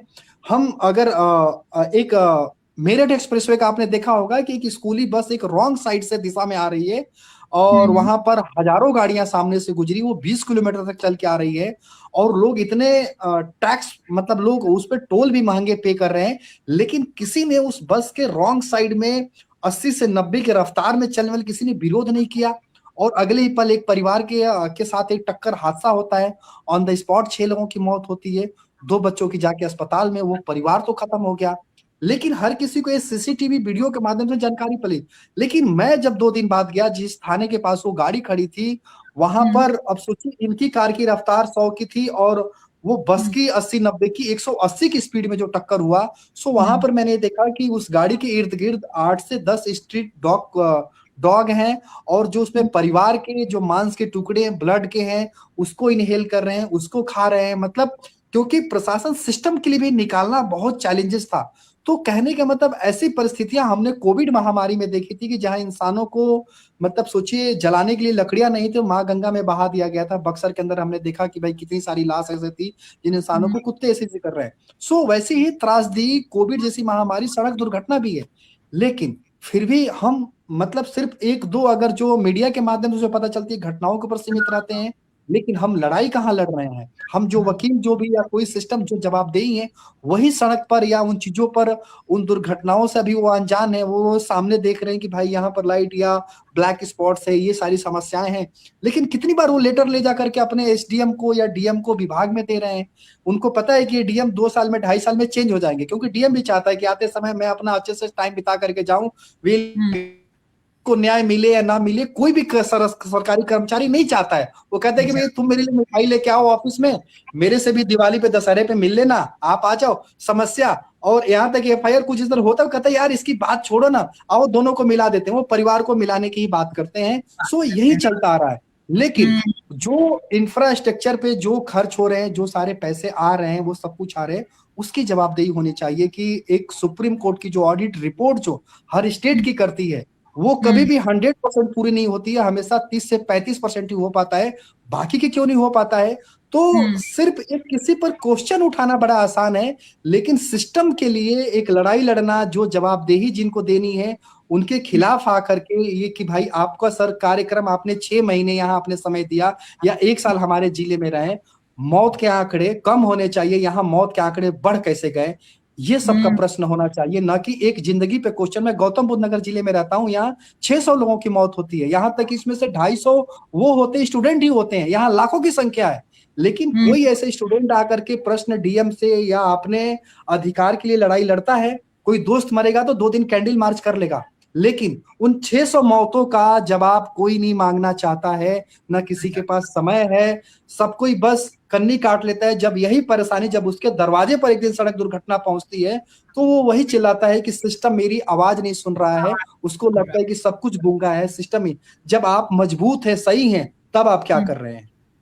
बहुत अच्छा प्रश्न आपने सब पे उठाया है कि जब आप सही दिशा में हैं, सही हालात में हैं, तब आपने सिस्टम के लिए क्या काम किया। ये बहुत जरूरी प्रश्न है जो हम अब जस्टिस फॉर कबीर या जस्टिस फॉर सिद्धांत सबके लिए बात कर रहे हैं, कैंडल मार्च कर रहे हैं, लेकिन जब सब सही है तब उसके लिए क्या किया। अगर लाइट डिम थी रोड पे तो हमने कंप्लेन क्यों नहीं की? हमने अपने तरफ से क्या एक कदम उठाया जो जरूरी था? तो हमारे कदम कहीं ना कहीं रुके हुए हैं और अपने बारे में ही व्यस्त हैं और सोच में अपने ही सोच में व्यस्त हैं। तो कहीं ना कहीं जब तक अपने दरवाजे तक खास्ता नहीं पहुंचता है तब तक हम नहीं जागते हैं। ये बहुत सही आपने विश्लेषण किया है, रूट लेवल पे विश्लेषण किया है। ये कहीं ना कहीं एक सच्चाई है कि जब तक हम तक आघात ना पहुंचे हम उस पर सोचते नहीं हैं।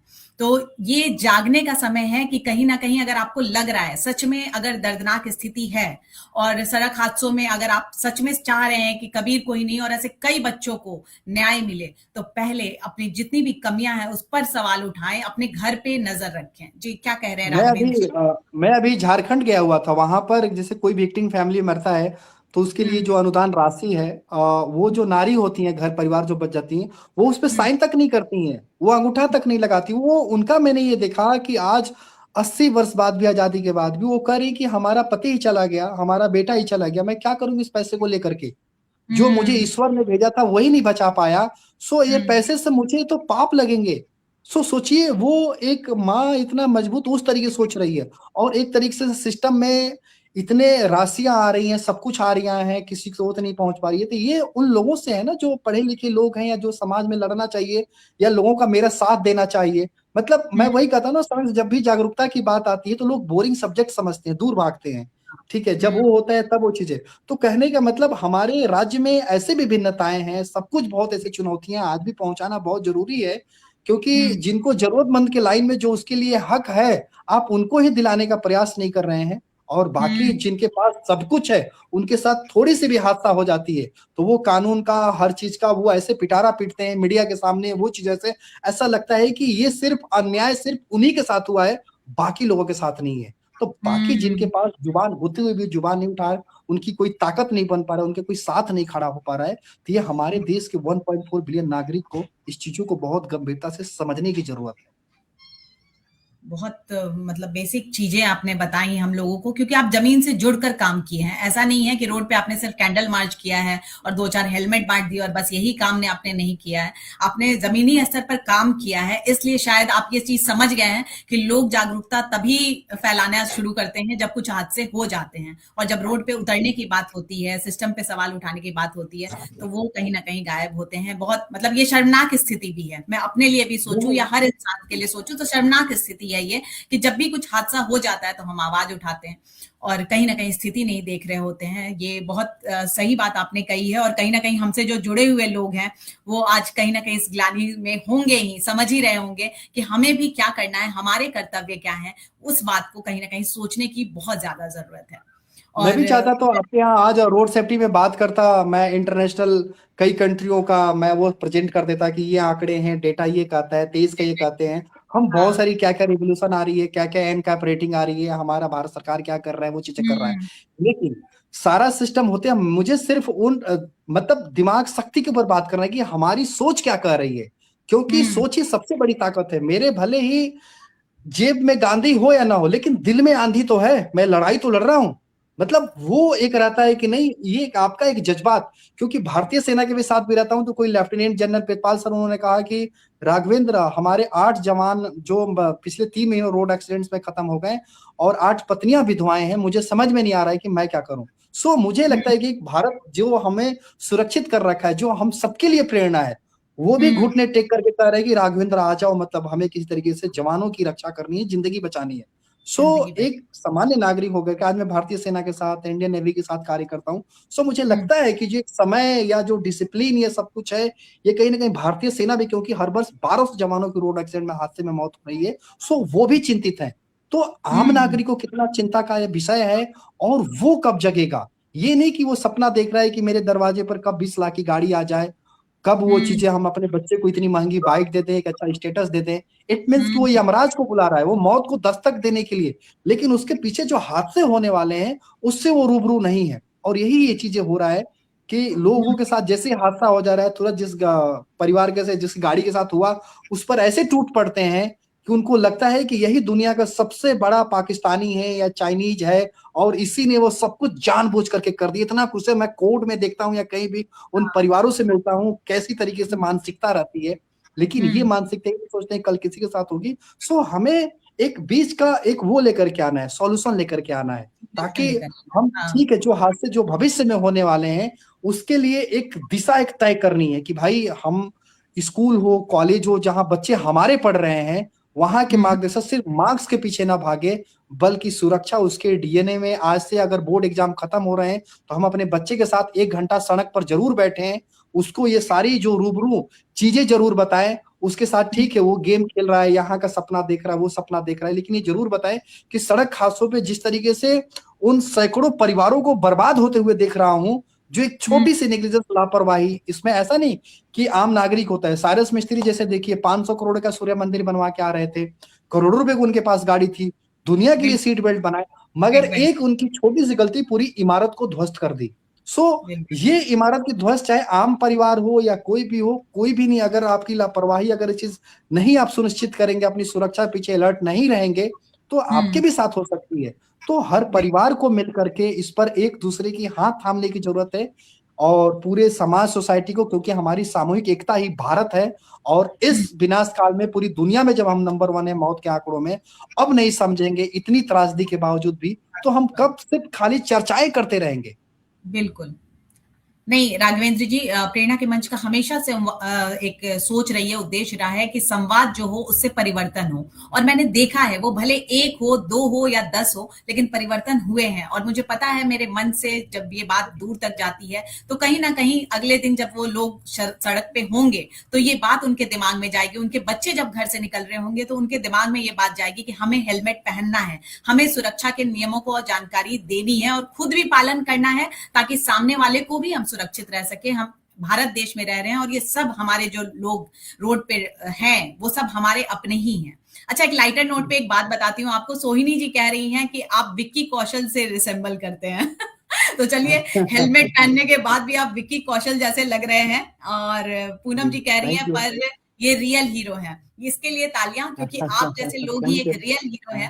वो लोग तो फिर भी मूवी स्टार हैं, लेकिन आपने जो काम किया है, हम सब में एक जो अभी आप चेतना जगा रहे हैं, मैं देख रही हूँ लगातार, सचिन जी हो, शुभ्रा जी हो, सबको ही। शुभ्रा जी कह रही हैं, हाँ, जब मैं गांधी नहीं पर दिल में आंधी तो है। मैं गांधी नहीं हूं पर दिल में आंधी तो है। ललित जी आपको सैल्यूट कर रहे हैं और बेस्ट विशेस कर रहे हैं। ये सब कहीं ना कहीं आज जो सोच लेके जा रहे होंगे, वो कहीं ना कहीं हमारे कुछ लोगों को सही परिवर्तित करेगा। और आपने जैसे एक मशाल जलाई, एक मशाल से कई मशाल जल रहे हैं, वो एक सोच, एक परिवार की सोच कहीं ना कहीं दूसरे परिवारों को जोड़ेगा, और इसकी जरूर सफलता देखेंगे।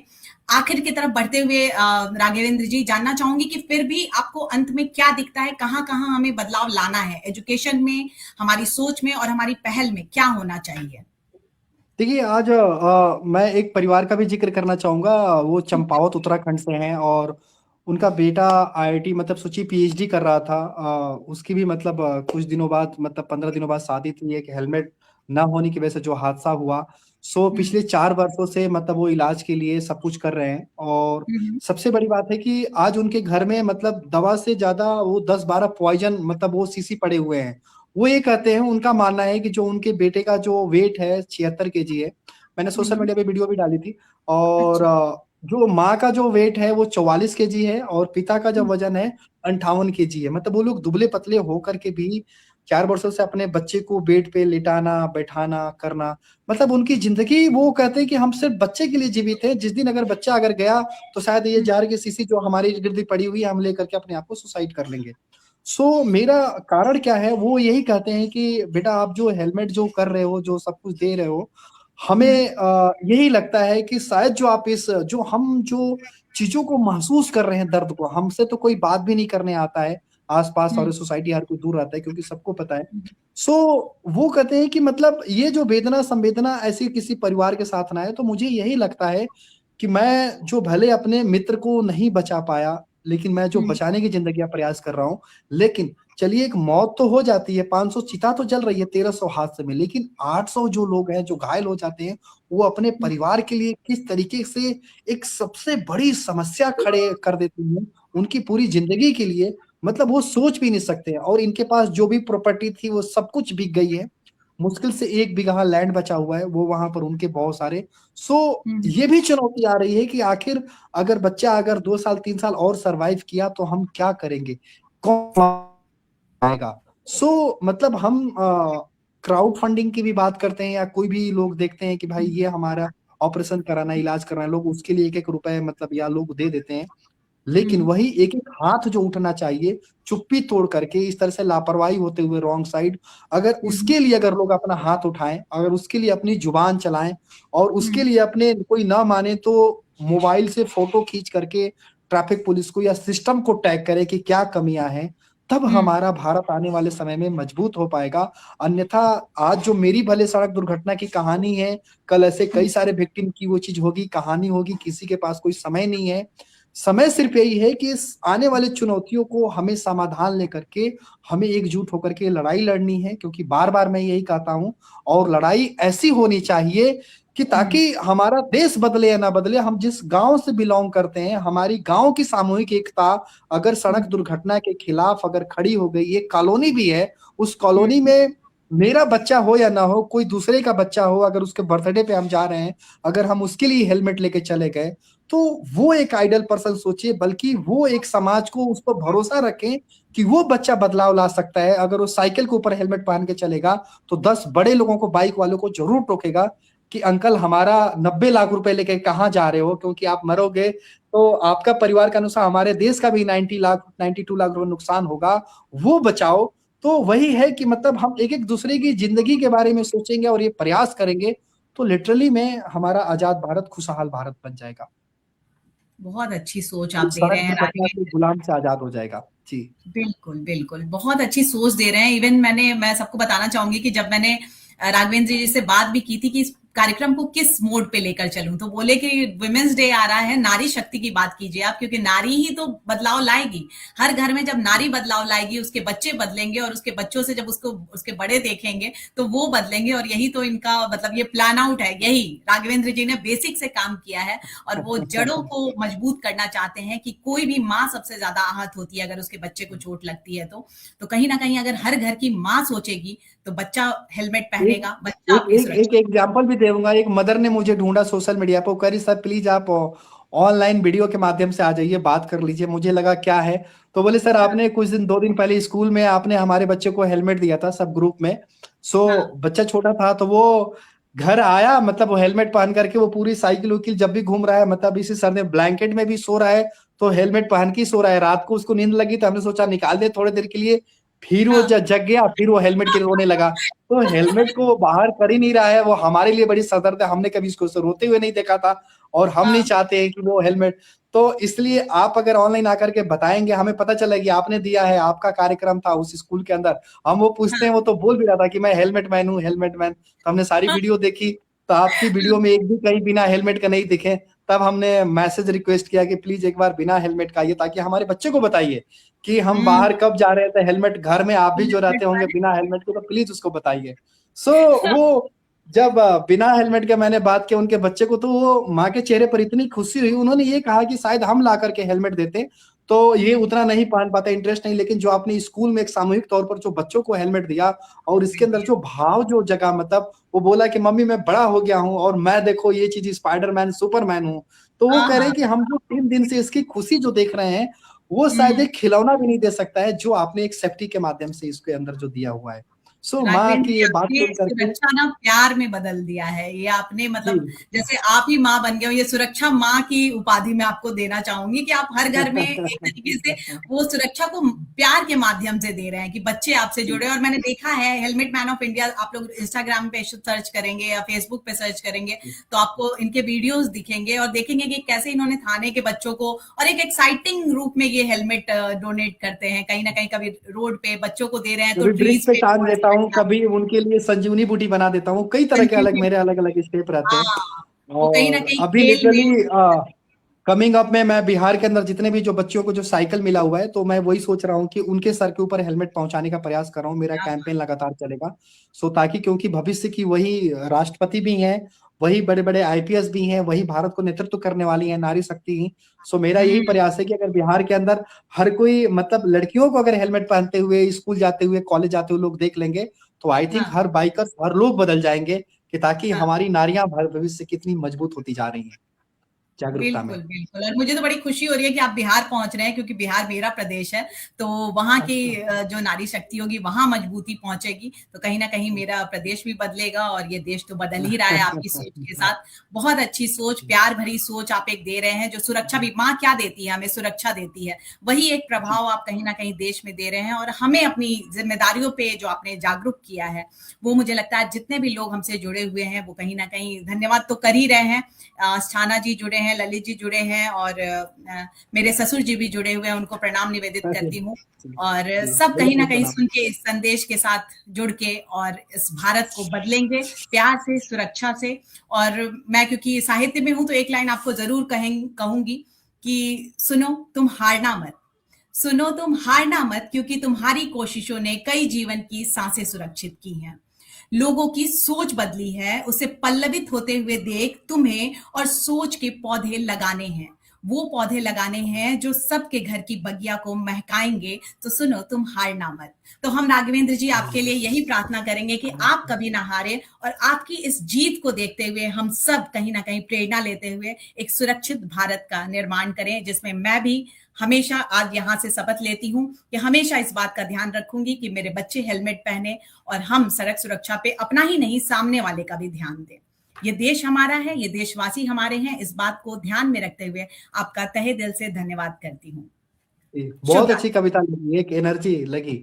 बहुत अच्छा, इसके लिए बहुत-बहुत धन्यवाद दिल से आपको। नाम भी प्रेरणा है और आपने जी, पूरे हर किसी के उस संवाद के माध्यम से कि एक आपने प्रेरणा जगा दिया।